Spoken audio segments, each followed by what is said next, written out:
անգամ ամենաօգտակար սնունդը, որի մասին մենք լսել ենք առհասարակ, դրանք շատ են։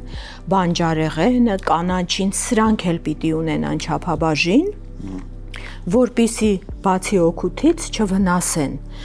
Եվ մարդը պետք է սնվի բալանսավորված եւ ոչ միայն սպիտակուց, ճարպ, ածղաջուր, ինչպես միշտ սովոր ենք եղել, հա, մեզ ինստիտուտում էլ սովորեցրել են այս 3 պարամետրերով, վիտամիններ, միկրոէլեմենտներ։ Ոչ, մթերքների մեջ կան շատ այլ ուրիշ կարևորագույն ուրեմն նյութեր, տարբեր անվանումներով, ֆլավոնոիդներ, անտացիաններ, հակաօքսիդանտներ, ընդհանուր, հա, այս խումբը, սրանք էլ են շատ կարևոր եւ մարդը պետք է այսօր ծանոթանա այդ ամենին, հա, մենք ծանոթացնում ենք մեր պացիենտներին, ինչպես անել, որ քո ափսեն պարունակի այն քանակը այդ մթերքների,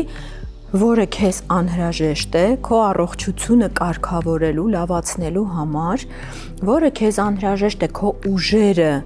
վերականգնելու, ուժ տալու, լիցքավորելու համար, բայց այն չափաբաժինը պետք է լինի, որ արդեն օգուտը չանցնի դեպի վնաս։ Ամենաօգտակար մթերքները անգամ սխալ օգտագործման, չափից շատ օգտագործման դեպքում կարող են անդառնալի վնասներ տան։